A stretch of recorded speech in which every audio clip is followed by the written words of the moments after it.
know how I got number 30? Because I'm just insanely low. No. No? Okay. This is the question I've been asking all weekend. And you can tell I'm killing time trying to still fix my screen resolution. But anyway. Okay, does Porkchop know? How were numbers assigned? Okay. For the speaker number. We're killing time until the laptop gets fixed.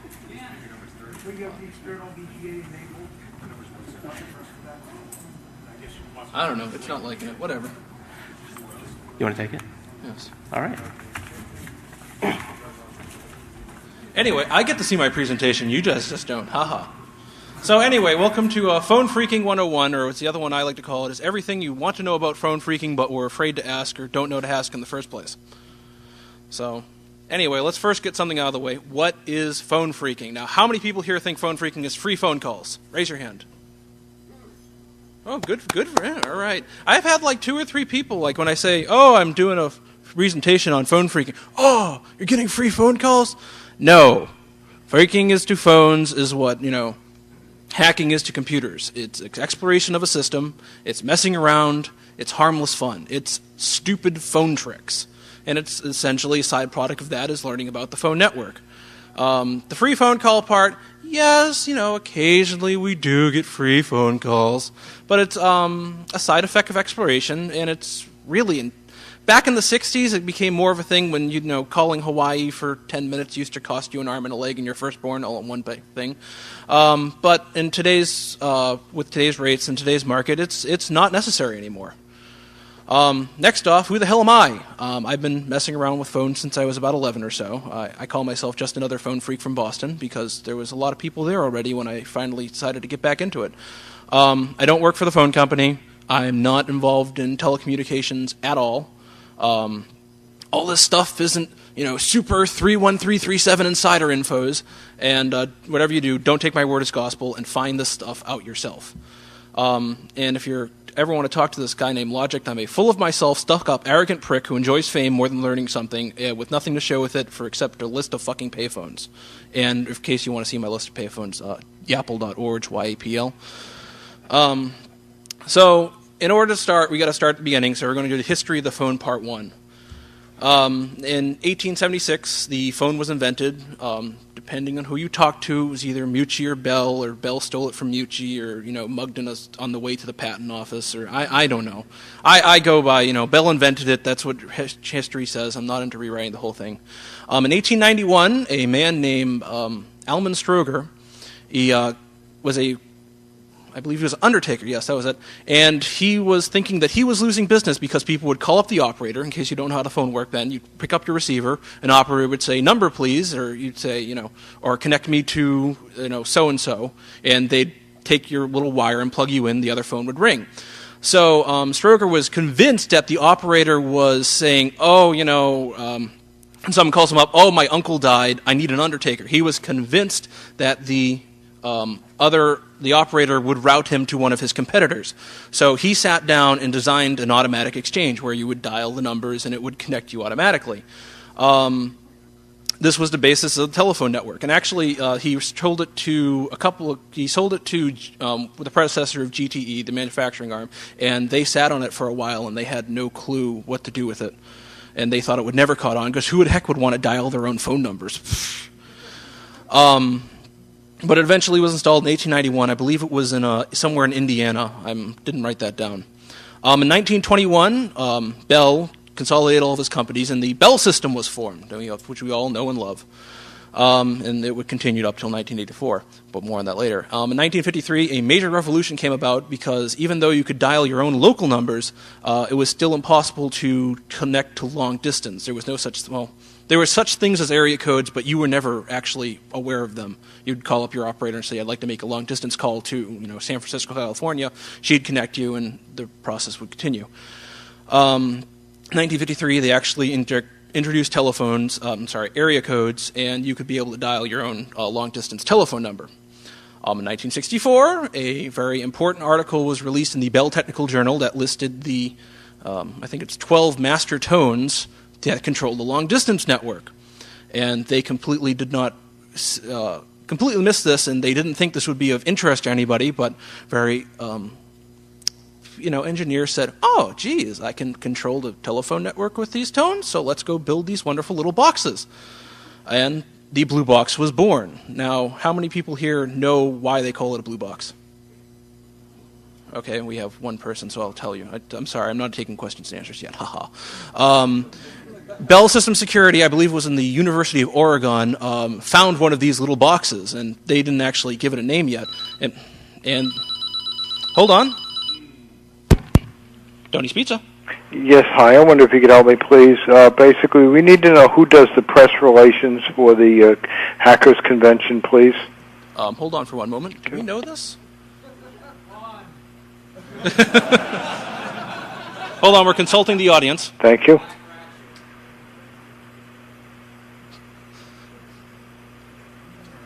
Are you going to turn it on? Is this going to... Is that it? Are you still connected? Yes, sure. Oh, no, it's...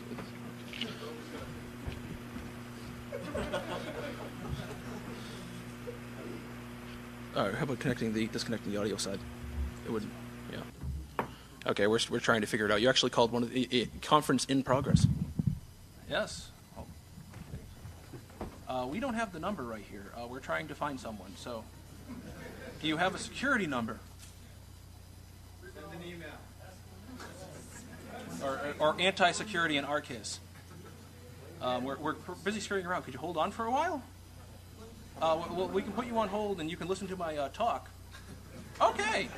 Oh, hold on. We have a phone number. We have a Greg Moody. His phone number is 907 347 9575. That's a local number.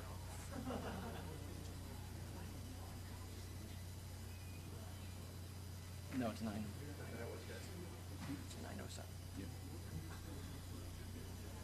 That is it? Yes. Okay, bye-bye. We don't really want to lose press. Yeah. Oh, okay. That makes sense. Sorry. Okay. All right. Where was I? Okay. So the blue box was blue, so they named it the blue box. Yeah, they're very original. They're a bunch of security guards. What do you want? In 1965, all switching systems up to this time were electrical mechanical, meaning they had large moving parts and there was all kinds of things, and it would all controlled by DC pulses and electricity and 48 volts. In 1965, the first computer-controlled electronic switch was developed in Susquehanna, New Jersey. It's the #1 ESS, electronic switching system. In 1971, Ron Rosenbaum wrote an article for a Esquire magazine called The Secrets of the Little Blue Box.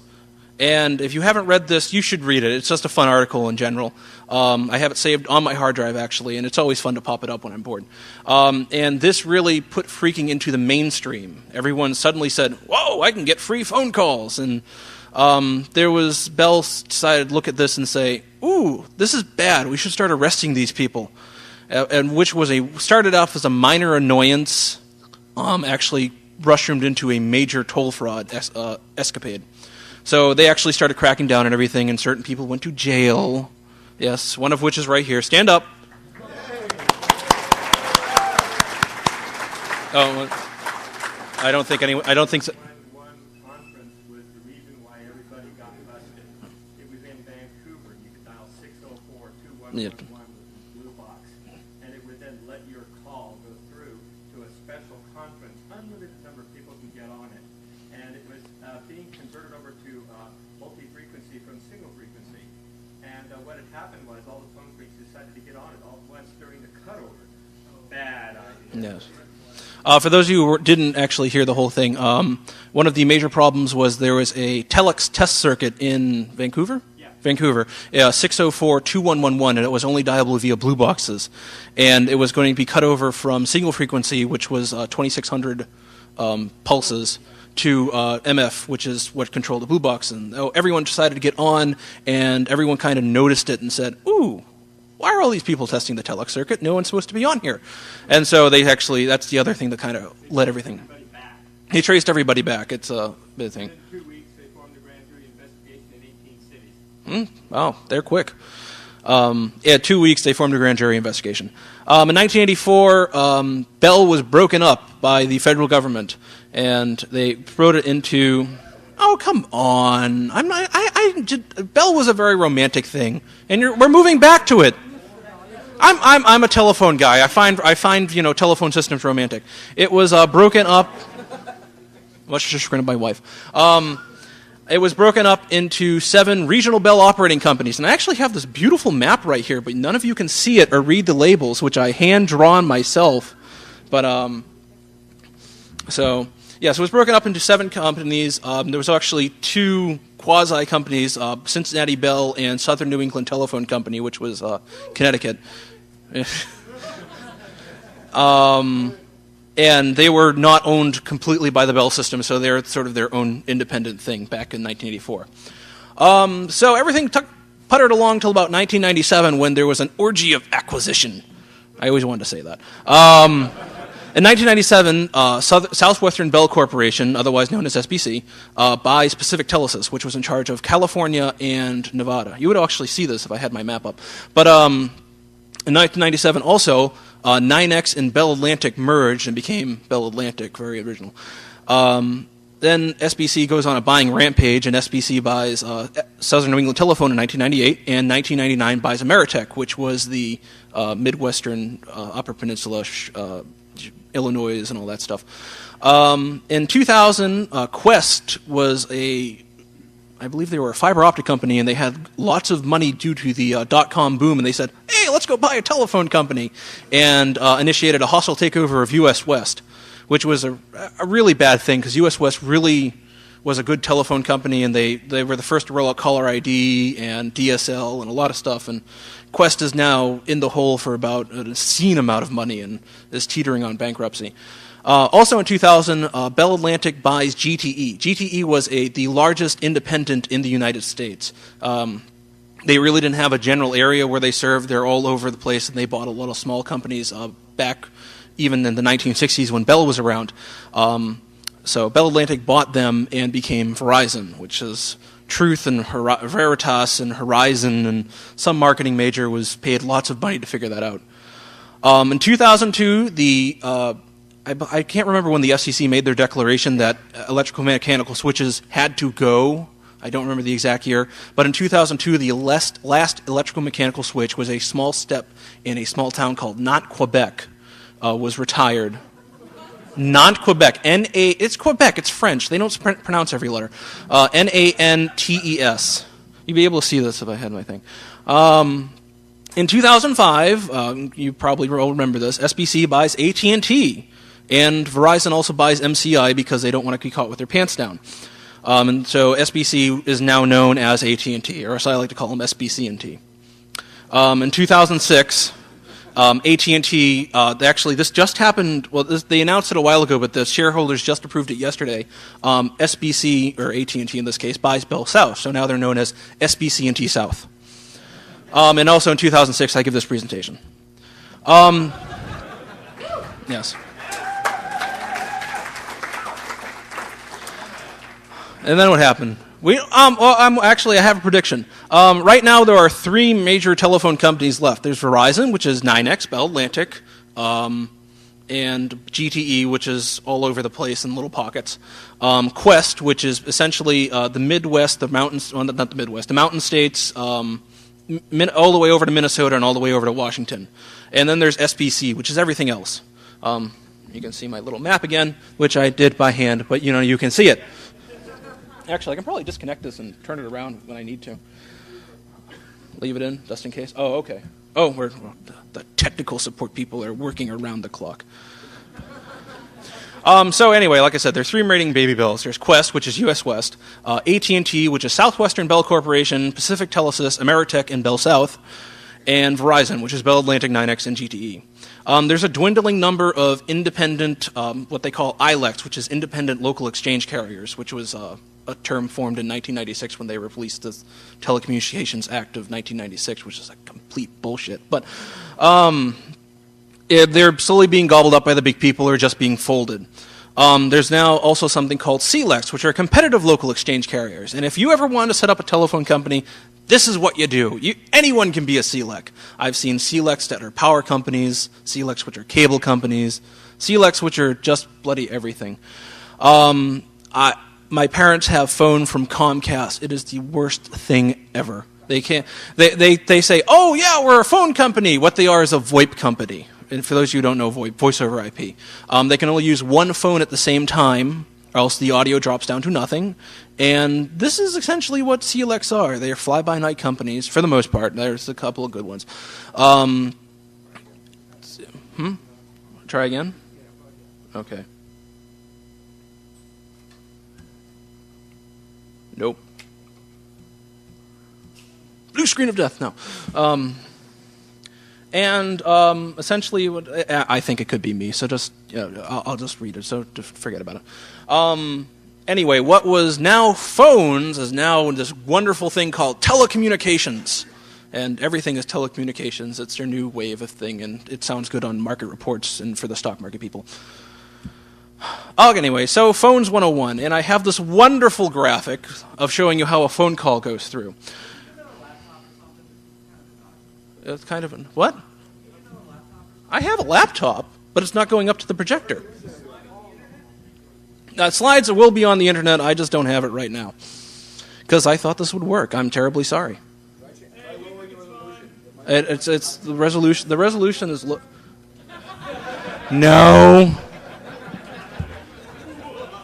Anyway, for those of you who don't see this, anyway, so say for example, we are going to call a number in. Are we discussing everything still? Say, for example, we are calling a phone number in California, which is one of my friend Strom Carlson's favorite number, Gladstone for Fish. It's a fish restaurant, and their phone number back in the day was GL4FISH. So I pick up this phone, and actually this is kind of wrong. I'm going to call 9. I always hate dialing with words. I'm a numbers person. What can I say?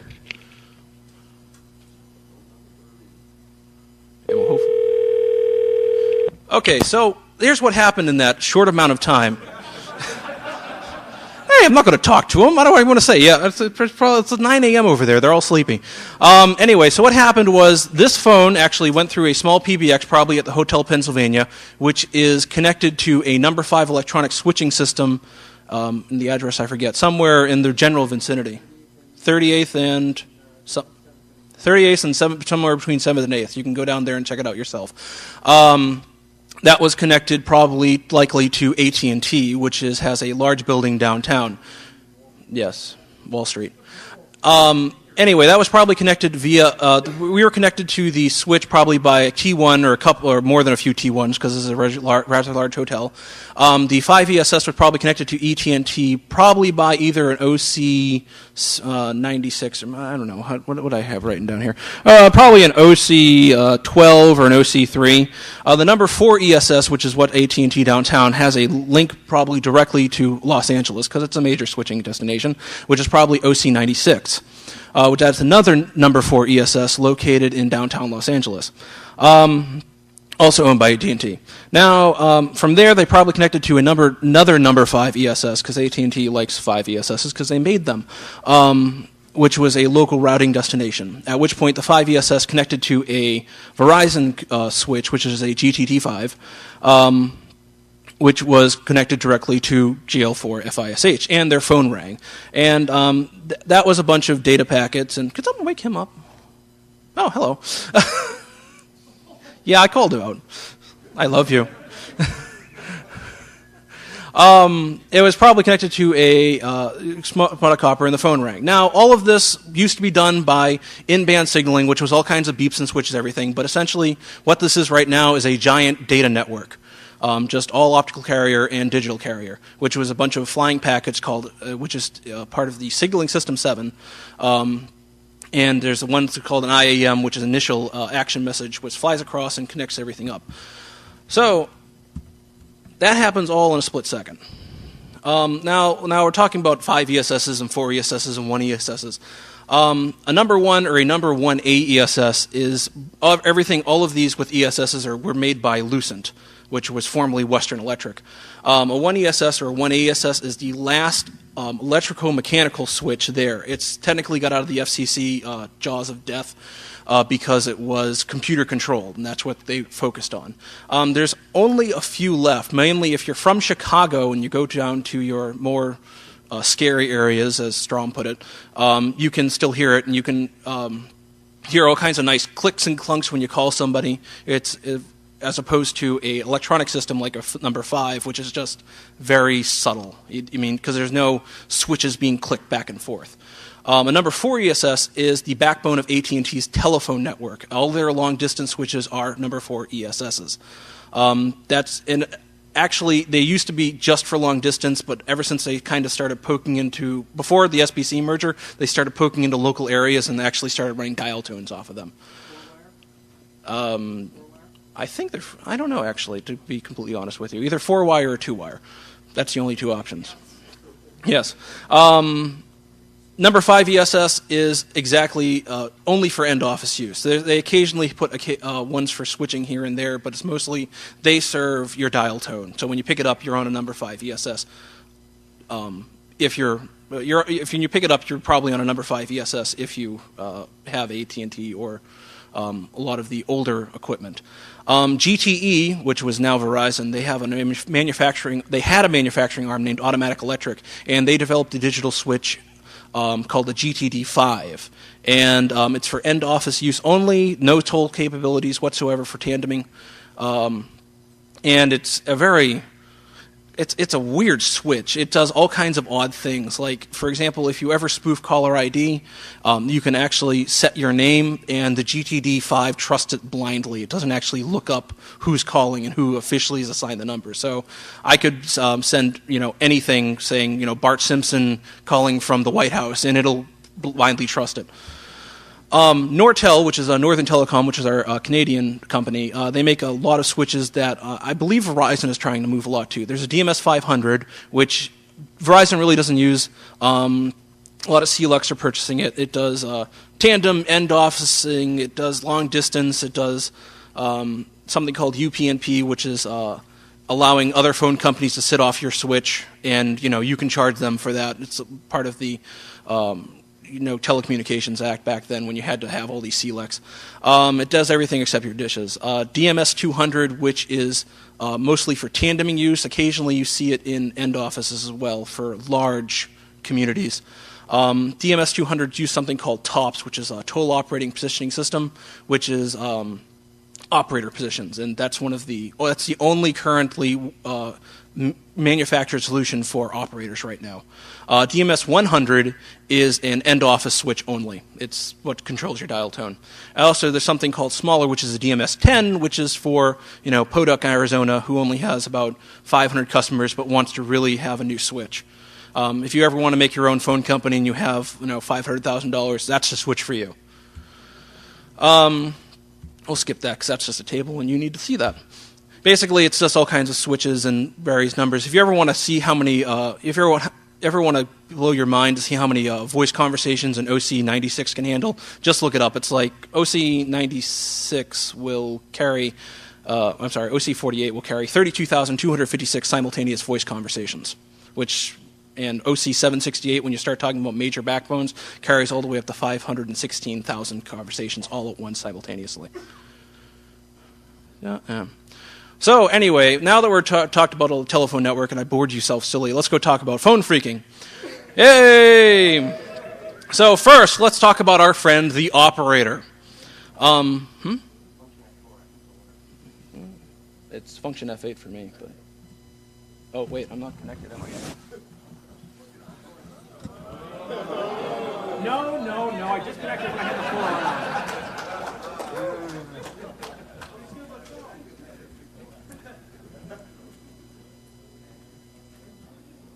It doesn't love me. I'm fine. That's just going to kill time. Whatever, thanks a lot. Our friend the operator. Something called op-diverting, which essentially Oh, no, I got excited there for a second. Yeah, it's function F8. I know how to... Apparently, it's probably because it's Linux. Linux sucks. No. Yeah, I just said it, didn't I? Anyway, so there's something called op-diverting, which is essentially calling the operator and getting to dial a number for you. And what that does is it looks like the phone call is coming from them, which blocks your caller ID and adds another step for if someone wants to try to trace it back. And also usually blocks something called calling party number, which is something more down in the actual signaling network. Basically it's super caller ID and a way to do it. There's two ways. There's one way of doing it, which is basically saying I'm special, or I'm blind, or you actually can sometimes say I'm deaf, and they're like, oh, I'll dial that number for you. Another easy way is just give them a sob story saying, I called them up one day and actually said, I'm having trouble dialing an 800 number. The 8 button is stuck on this payphone. And she said, okay, let me dial that for you, no problem. And it went right through and blocked my caller ID. It's a nice basic way of just practicing your social engineering. They can also route you to the carrier of your choice. Just call them up and say, hey, I'd like to use, Joe Blow long distance company, and they will route you to it because that's what they have to do according to the federal law. Some coin phones, namely Verizon, I think also SBC does it, blocks local operators. If you press 0, it'll die, for Verizon at least, I'm not sure what SBC and T South does.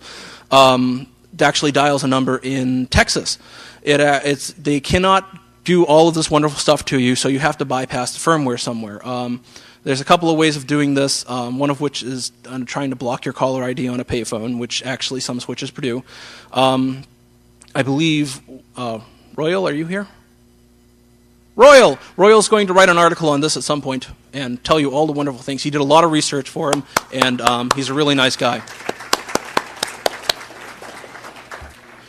Every switch, every place in the United States, when you have a telephone there, you have something called a central office. Every wire in your exchange, basically every phone, usually terminates into this office, sort of. There's ways of multiplexing it, and there's some type of there's fiber optics things if you're really out in the boondocks. Your switch is located here. It's a little building. It has your phone company logo on it. It's usually downtown if you're in a small town, or it's just plopped out somewhere in your neighborhood. It's very hard to get in. Thank you, 9/11. The best way is just ask. Some way you can just go in and say, hey, I'm thinking about becoming a phone company person. Can I see what you guys do? And they'll say, oh, sure. One of my friends actually did this, and he got to see the switch. Unfortunately, he got a large complaint about the union. So, everyone has to pay their pound of flesh. They're usually not manned like they once were. Back in the day, they used to be manned 24/7 because electromechanical things break. Right now, they're usually manned maybe 9 to 5, possibly slightly longer. I actually saw one of my switches. I was sitting out front, and the shift ended, and everyone just went whoosh out. So it was probably completely manned at that point, judging from the cars in the parking lot. Confs, party lines, and bridges. There's conference calls, and that's basically where everyone joins up. You're all talking to each other. You probably have, for those of you who might have worked, you might have participated in one of these. Freaks have them all the time. For regular folks, there's a couple of free services that do it, and you have to sometimes listen to an ad. There's Mr. Conference. There's something called Talkie Party Lines, and there's also a couple other free services. Just ask around or look in your... Actually, I've seen a couple of them in my yellow pages. There's actually a couple of them that are freak-friendly, one of which is currently not working, Bell's Mind, because there's a rather dispute with his VoIP company. I think he was banned for life. However, there's a wonderful project called Telefreak, which is telefreak.org, and they have their own voice bridge, and there's usually a lot of people on there in the wee hours of the morning. You can also make your own if you have Asterisk and you have some know-how. It's a module called Meet Me. You can set up, you can control it, you can ban certain people, kick people off the bridge, all through your telephone. There's also a couple of programs out there that will give you a nice little web page, see where everyone's calling from, boot them, ban them, all through the comfort of your own home. Something that I like to do that I put in the conversation is called recording your own line. Now, recording your own line sounds kind of stupid, and you probably are thinking, why does he want to record his whole line? It'll catch all our illegal activities. But we don't do that here, do we? Why I like to record my line, I like to make recordings for preservations because you never really know when things are going to change. I got really pissed off one day when I heard on the morning news that Verizon changed their 411 system, and all the recordings that I used to know that were there for like 10 years or so were completely abbreviated into this wonderful interactive voice response thing done by Tell me, thank you. And it's a nice system, but I completely missed the old one because it had Pat Fleet on there, which was one of the people you usually hear when your call did not go through. Please try again. You never really know when this is going to happen, and it's always fun to, just tell people if you're going to record them when you're on a conf or something, or record them surreptitiously. It's up to you. I wouldn't recommend making every record every call you make, because who wants to do that? Wiretapping laws. You are wiretapping, believe it or not. Federal laws only require one person to know. However, your state laws, say like Massachusetts, require both parties to know on the conversation. So if you're recording, I think if you're recording over state lines, you might come under federal jurisdiction, but who really knows at this point? There's a couple of ways of recording your line. There's something called an induction pickup coil, which is made by Radio Shack. They say put it on the back of the phone handset and you'll record everything. You really can't do that. You're going to sound like crap. What you need to do is you need to cram it up to the receiver, which is the part where you put your ear. It's really good for dynamics and sound quality. However, it's really annoying holding that there for an extended period of time, and you can't use it near your computer or monitor because it picks up every little bit of RF noise. There's something called an inline line recorder, which goes between your handset and your telephone. It's very easy to use. It has a little worse dynamics, and it's not as good as a recorder. It's not good as an induction pickup coil. And finally, there's something called an inline recorder, which in telephone line recorder, which goes between your phone and the wall. It's very easy to use. However, it sucks. Yeah. Yeah. Well, you still have the suction cup, and you can pop it on the back. However, the problem is that it sucks. You need to cram it up against a receiver. The suction cup is there, and that's how they tell you to use it. But disregard it and use it your own way. There's something called SILI codes, which stands for Common Language Identifier, and identifies almost every piece of equipment on the telephone network. There's switches, some customer premise equipment, cell phone towers, routers. If you actually do a trace route at Verizon, sometimes you'll see one as a router name or something. Everything, they're very cryptic. Like, for example, there's one, my next door town, back when I was living in Boston, was called Lynn, Massachusetts. And the thing is called LYNNMACHDS1. Now, if you look at that, it looks like a bunch of alphabet soup. However, it does follow a very thing. LYNN, Lynn, MA, Massachusetts. CH is actually a building identifier, which in this case is City Hall Square. And DS1 actually does not stand for Digital Switch 1, it stands for Digital Switch 2 because they began counting at 0, like sane people. There's also another one in Boston called BSTN MABEDS0, which BSTN, Boston, MA, Massachusetts, BE, Belvedere Street, DS0, Digital Switch 1. There's also a couple other equipment codes. There's a number MD, which is usually a cell phone switch, RS number, which stands for remote switch, which is sort of like a mini switch that has to be connected to a full-fledged switch in order to work. CG, which is usually an electrical mechanical, like a 1A or a 1A ESS. It would be like CG0. MG, which is crossbar, which was an old mechanical system which is no longer in use except in some foreign countries. And also sometimes you'll see number T, which stands for tandem, like for example LWRNMACA03T, which is Lawrence, Mass, Canal Street, tandem number 3. Which is a long-distance local toll tandem in Lawrence, Massachusetts. However, there's always kinds of strange things like BSTN MAHA936, which is the local weather number in Boston. And then there's also another fun thing is they didn't actually plan to have this many telephone pieces of equipment on the telephone network. So Boston is also BSTN and BSTO because they increased N by 1. So, for example, Nextel has a switch BSTO MA R16MD. So, just keep that in mind if you're looking for your local telephone switch. So, VoIP. VoIP is the next big thing coming. Well, it's already here. Everyone's sort of lusting over this if you're a telephone company. There's voice over internet protocol, multimedia over internet protocol, TV over internet protocol, protocols over internet protocol. VoIP, no matter what anyone says, like Vonage, is not a telephone. Ooh. Sure, it seems that way, but it really isn't. It's less reliable, it has a higher mean time between failures, and it's just different. Like, for example, 911. There was a big thing, enough that the FCC had to legislate it, that VoIP had to support 911 because people were dialing 911 and getting an error message. So, yeah, that would be a bit inconvenient, wouldn't it? The one thing about VoIP is that there's little overhead, therefore there is little cost. Like, for example, unlimited telephone long distance for $25 a month.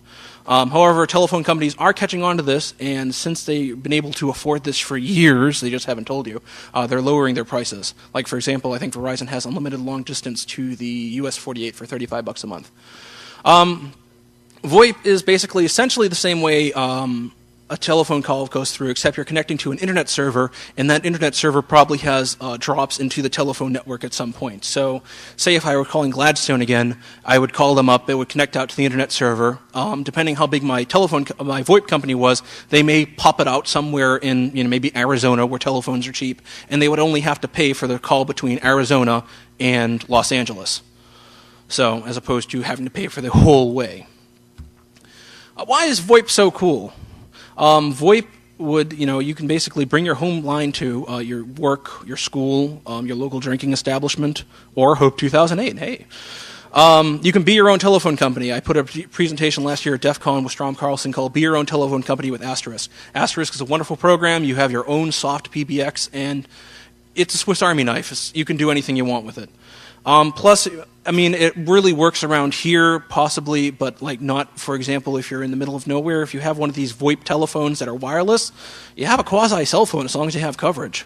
And for around here, you're picking up 200 200 Wi-Fi access points in a short period of time. You're all set.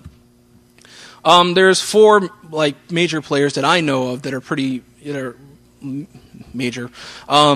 In the consumer VoIP chains, there's Vonage, which is dying a slow death. Thank God, I can't stand their commercials. Broad Voice, which is a company somewhere in Massachusetts, I believe. Reliable, and they have a telephone number to call for support. However, don't expect them to answer. They hide under their desk any type of major outage. My phone number for them haven't worked for months, and I've been trying to get a refund from them, and they're not playing ball. And like a schmuck, I keep paying them. But anyway, they have good rates. I'll pay them, whatever. No one calls me on the bloody thing. No one likes me. Voice Pulse, which is a company. They're a pretty solid company. They have 2 things. They have a more business-orientated service, which works well with Asterisk, and a consumer one. I used their consumer one for about a half a year. I was very satisfied with them. I just gave it up because I wasn't using them as much as I wanted, and I wanted more control. Packet 8, unreliable snakes, don't use them. For phone freaks, there's 2 major programs. There's Asterisk, or if you want to play with VoIP, it runs on Linux. It's asterisk.org. It's a gold standard right now. Everyone's trying to play catch-up to them. There's something on the market called SIP Express Router, which is iptel.org/ser, and Asterisk is asterisk.org. SIP Express Router is a high-performance, configurable, free SIP server, whatever the hell that is. I would hope every SIP server is configurable. A lot of the big boys use this. For example, I believe Broad Voice uses this program. You take that as you will. However, it's dependency hell. I tried to compile it via the source and run it through my GCC, and just you need to buy this you need to find this program. Okay. You need to get this library. Okay. Well, this library needs this other library. And I did this for about a week, and I finally just stopped. Myths. No, actually, no, I was going to say that. Myths and incorrect urban legends. So, 1 box, 2 box, red box, blue box. There are only 3 types of boxes. There's red, there's blue, and there's black. These are not boxes. Beige, silver, blotto, every other godforsaken box there is out there. Not boxes? Surely I jest. No, I'm not kidding. Silver box. Silver box is nothing more than a 16-digit touch tone designed for Autovon, which was the military telephone network back in the day. Hell, my ham radio does this. Busy box, shorts out a line. Give me a piece of wire and I can do this for you. Beige box, taps a line. This was okay back in 1984. You didn't have eBay, so you had to make do with what you do. Go on eBay, search for lineman's handset. You'll come up with tons of stuff, and some of which are actually good deals. Blotto box. Oh, the blotto box. Who came up with this? I want to smack them. Allegedly, it was originally one of those, ooh, let's go fool the skitty tricks. However, then started people saying, oh, I did this, and then started people believing them. What does it do? Blow out your area code, blow out your exchange, blow out your telephone, who knows? Doesn't work, never will. The phone system was robust enough that it could handle anything and then some. Evan Doorbell, one of the phone freaks, phonetrips.org, actually, if you listen to his 914 tape, which he just blue boxes around, he does something called juicing your line, which is exactly what Blotto Box is supposed to do. Connect your AC power line to your telephone line. The switch handled it. It basically just gave him a free ticket to the telephone network. If you have an electronic switching system, he tried this. It isolated his line as it correctly said, oh, God, there's power on this line. I better shut it down. And he had to call repair service, and hopefully they didn't ask any questions. At most, if you had a very, stupid phone company, it would cause a fire on the distribution frame, which is where all the wires go to. So it's dangerous. It's bad. It was stupid. I don't know who did. Sometimes I actually did hear a story where a fire did thing from some type of. I don't know what the story is. It shouldn't be able to. No, it's just so. The real boxes, a blue box, which we talked about. It's also known as an MFer. It was used to create the master tones to control the long distance network. Black box was used to convince the switch that your line is still ringing, although you have it off the hook, so you wouldn't get charged, or your calling party wouldn't get charged. Doesn't work anymore. Red box is used to create ACTS tones. Yes. Blue box, you can't blue box anymore. Everyone says this. There's one place left in the United States that you can blue box. I'm not going to tell you. Figure it out yourself. It's in Alaska. I'll give you a hint. It can no longer be used for toll fraud. Hold on for 1 second. We'll give you that. There used to be a line in Wawina, Minnesota. However, Quest retired this last month in 6/15/2006. Thankfully, some of those places are not as high-tech as the good old US of A. Venezuela. If you call up Citibank Venezuela at 800-5... sorry, I actually didn't have that number correctly. I was calling 555-2368. That's not right. If you listen to Default Radio 13 or you Google Citibank Venezuela, it'll give you the phone number. Default Radio number 13, if you go to hextiles.com, they did this on the show. You can't red box anymore. First, didn't you read my article? It was in last month's 2600. AT&T is no longer red boxable because they retired it in 2000. Apparently, everyone thinks that this makes everyone else immune to this. Verizon, Quest, SBC are all vulnerable to this.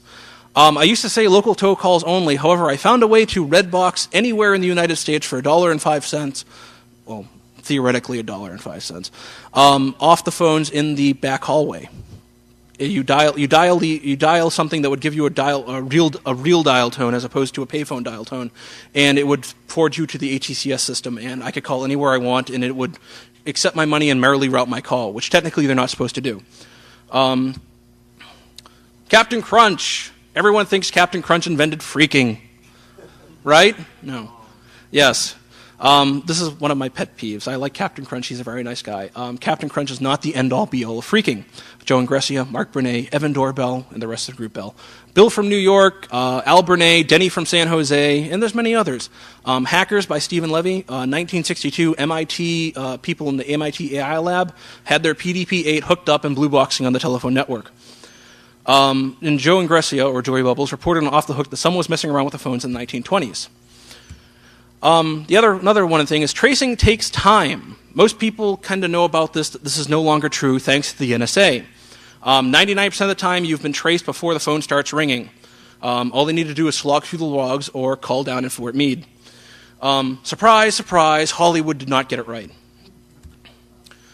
ANAX, ringbacks. Okay, this is stupid phone tricks. I'm kind of running low on time, and I don't think I'll be able to take questions, but I will try to dial a few numbers for you. ANAX, ringbacks, and test lines. ANAX stands for Automated Number Announcement Circuit. Basically, you call it, and it announces your number. I can't do it on this phone. It's connected to a PBX. I tried. I'm terribly sorry. Boy, we're just having nothing but technical difficulties, are we? Ringback. What it does is it ringbacks to calling circuit. It actually applies the voltage on your actual physical circuit.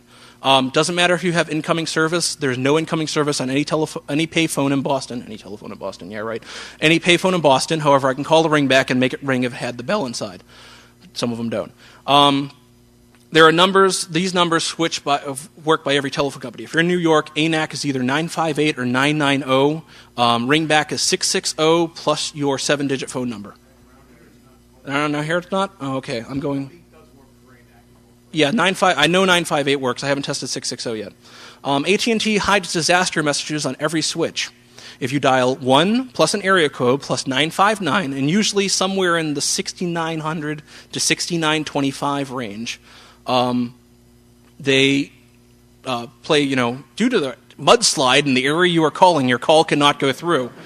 Well, it's usually 9900 to 9925. Anything above 25, you usually don't find anything. Yeah, 95969XX, where XX is usually 0 to 25. Yeah. Yeah. If you need to have AT&T as your long distance provider. If you don't have it, dial 1010-288 and the telephone number. None of these actually charge you. Just be careful and don't dial Hawaii. That's an actual assigned exchange. Make sure your exchange is not assigned to where you're dialing. Who's your phone company? Just dial 700-4141 and it'll say, thank you for using whatever. Who's your long distance provider? 700-555-4141. It'll say, thank you for using so-and-so for your long distance. Some companies actually block this, and some companies assign this prefix. Somebody had a cell phone with their 700 as their exchange, and someone I knew could not dial them because their phone company blocked it. Oops. Spoofing caller ID. Basically, this is limited to asterisk and or voice over IP only, unless you have a $1,500 primary rate interface, which you probably don't. Sorry, kids. Simple scripts are available online for asterisk. You can actually do this in your asterisk dial plan. Sometimes, depending on your VoIP company, you can do either your calling party number or your charge number, which is the billing number. Gray Area talked about this in 2600, 2 magazines ago, I believe. Toll fraud is lame. Don't do it. The feds are not digging this. Watch your cornhole. If you're still interested, I have a bunch of websites for you. Come and talk to me, and I can show you this on thing, and you can write it down. Shouts. I like to send shouts out to Stank Dog, Not Theory, Natus, and the rest of the DDP. Also, Strom Carlson and Decoder, who's gone but not forgotten. Boston 2600, the BinRev forums, BinRev Radio every Tuesday at 9:30. I'll be doing it again. And Mrs. Ratchet, who let me come here immediately after our honeymoon.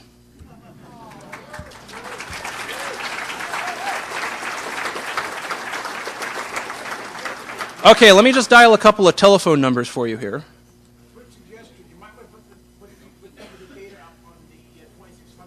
I might put it up on the wiki.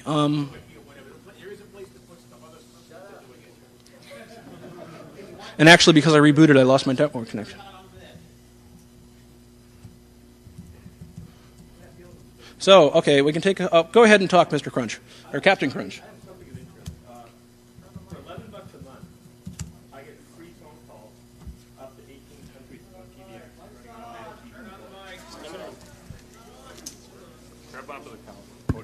Okay, I got it. I'm running a Mac G4 PBX. I'm using Voice Pulse for incoming and VoIP Stunt for outgoing, and I can call 18 countries for free for $11 a month. One other thing I want to point out is that on the 18th of June, a phone company somewhere in the Midwest contacted me and invited me to use their last N1 carrier, Blue Boxable Trunk. Well, we in Minnesota, which we talked about. I gratefully declined because in California they are still illegal. Okay. So anyway, let's go dial a couple of numbers. This is called a verification number. It actually has a lot of New York switches have this.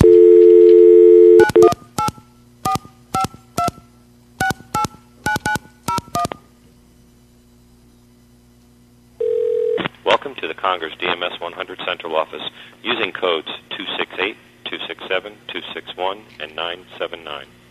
Welcome to the Congress DMS 100. And it repeats on and on and on again. Here's another phone number. I got most of these numbers from Decoder, one of his text files. It's on Old School Phreak.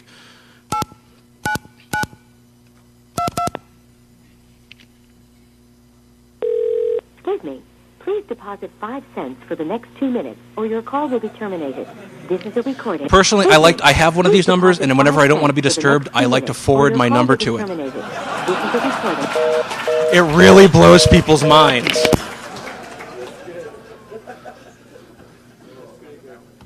Let's see what else I can find. Hold on. I actually had all these written down, but when I rebooted, it did not save, so I'm terribly sorry. This has just turned into a horrible experience.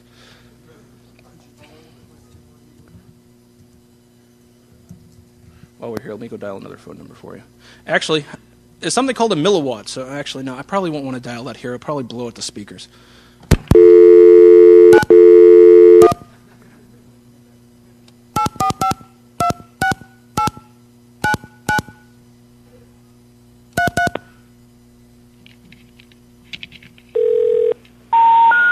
We're sorry. The long-distance company access code you dialed must be preceded by the digits 950. Please hang up and try your call again. Okay, just so everyone knows, Elvis is alive as well and is working for Verizon.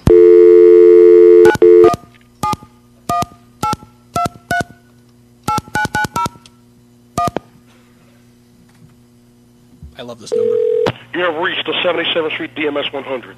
Serving codes 238, 439, 492, 567, 630, 680, 745, 748, 833, 836, 921. Thank you very much. You have reached the 70...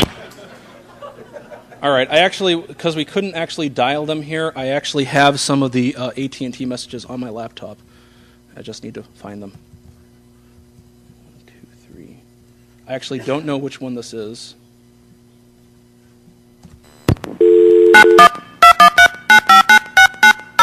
This is off the LA number 4 ESS.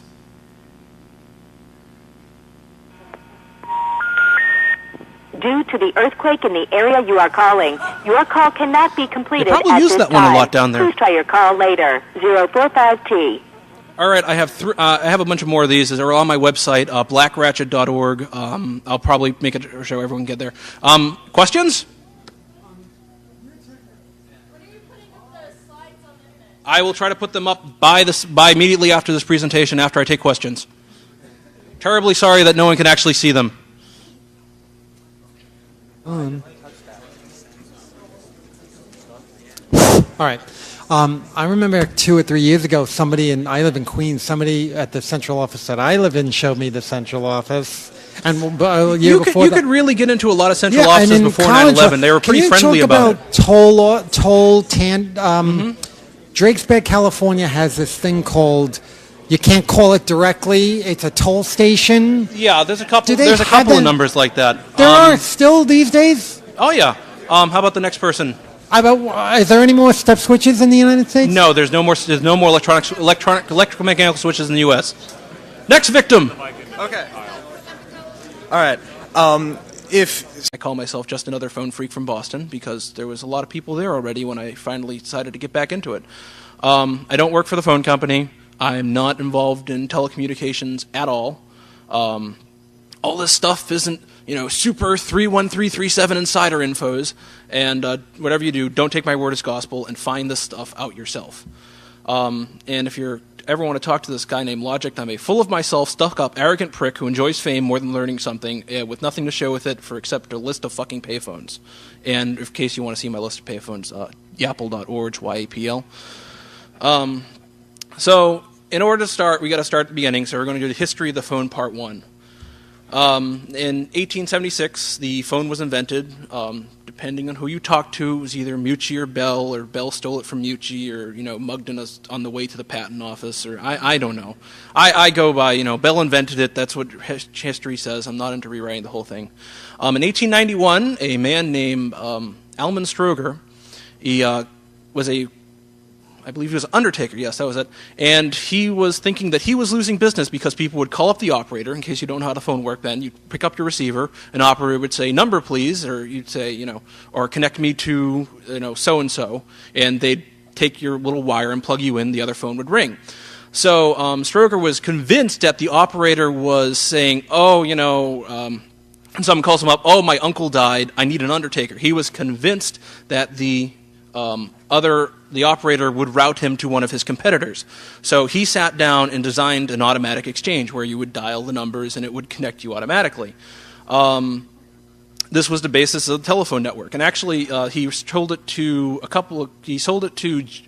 predecessor of GTE, the manufacturing arm, and they sat on it for all switching systems up to this time were electrical mechanical, meaning they had large moving parts and there was all kinds of things, and it was all controlled by DC pulses and electricity and 48 volts.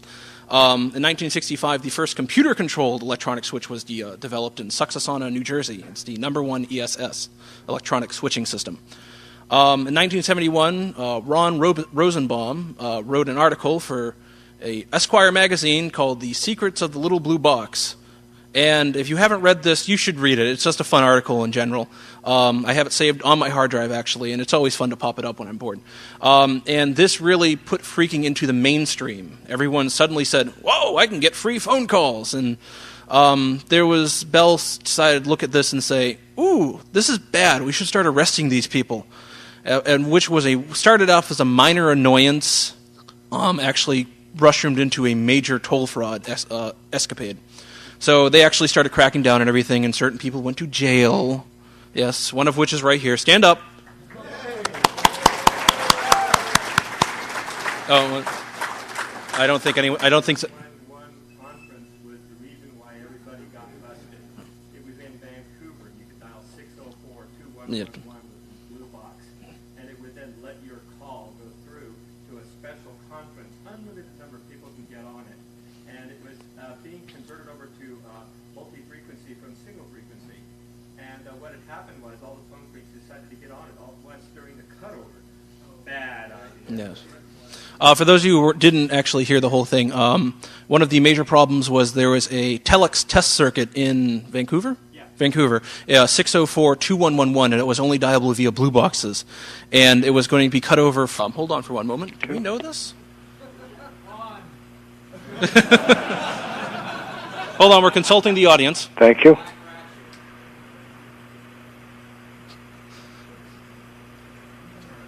Are you going to turn it up? Is this going to... Is that it? Are you still connected? Yes, sure. Oh, no, it's...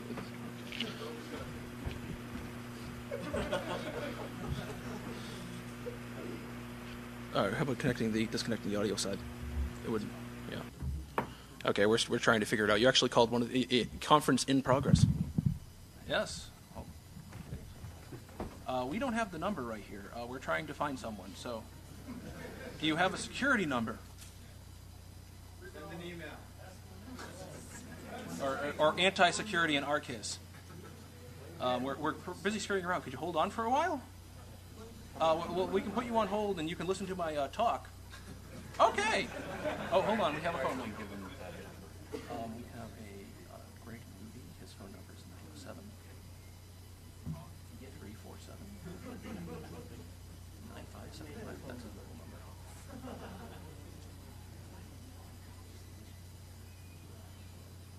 No, it's 907. Yeah. That is it? Yes. Okay, bye-bye. We don't really want to lose press. Yeah. Oh, okay. That makes sense. Sorry. Okay. All right. Where was I? Okay. So the blue box was blue, so they named it the blue box. Yeah, they're very original. They're a bunch of security guards. What do you want? In 1965, also, you know how I got number 30? Because I'm just insanely low. No. No. Okay.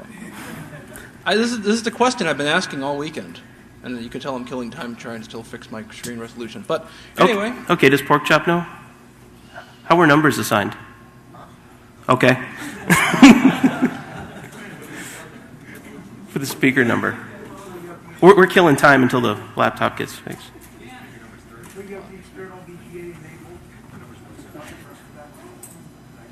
I don't know. It's not liking it. Whatever. You want to take it? Yes. All right. Anyway, I get to see my presentation. You just don't. Haha. So anyway, welcome to Phone Phreaking 101, or it's the other one I like to call it, is everything you want to know about phone phreaking but were afraid to ask or don't know to ask in the first place. So, anyway, let's first get something out of the way. What is phone phreaking? Now, how many people here think phone phreaking is free phone calls? Raise your hand. Oh, good for him. All right. I've had like 2 or 3 people, like when I say, oh, I'm doing a presentation on phone phreaking. Oh, you're getting free phone calls? No. Phreaking is to phones is what, hacking is to computers. It's exploration of a system. It's messing around. It's harmless fun. It's stupid phone tricks. And it's essentially a side product of that is learning about the phone network. The free phone call part, yes, occasionally we do get free phone calls, but it's a side effect of exploration, and it's really, back in the 60s, it became more of a thing when, calling Hawaii for 10 minutes used to cost you an arm and a leg and your firstborn all in one thing. But in today's, with today's rates and today's market, it's not necessary anymore. Next off, who the hell am I? I've been messing around with phones since I was about 11 or so, for a while, and they had no clue what to do with it. And they thought it would never caught on, because who the heck would want to dial their own phone numbers? But it eventually was installed in 1891. I believe it was in somewhere in Indiana. I didn't write that down. In 1921, Bell consolidated all of his companies, and the Bell system was formed, which we all know and love. And it would continue up till 1984, but more on that later. In 1953, a major revolution came about because even though you could dial your own local numbers, it was still impossible to connect to long distance. There was no such, there were such things as area codes, but you were never actually aware of them. You'd call up your operator and say, I'd like to make a long distance call to, San Francisco, California. She'd connect you, and the process would continue. 1953, they actually introduced area codes, and you could be able to dial your own long-distance telephone number. In 1964, a very important article was released in the Bell Technical Journal that listed the, I think it's 12 master tones that control the long-distance network. And they completely did not, completely missed this, and they didn't think this would be of interest to anybody, but very engineers said, oh, geez, I can control the telephone network with these tones, so let's go build these wonderful little boxes. And the blue box was born. Now, how many people here know why they call it a blue box? Okay, we have one person, so I'll tell you. I'm sorry, I'm not taking questions and answers yet. Haha. Bell System Security, I believe it was in the University of Oregon, found one of these little boxes, and they didn't actually give it a name yet. And hold on. Tony's Pizza. Yes, hi. I wonder if you could help me, please. Basically, we need to know who does the press relations for the Hackers Convention, please.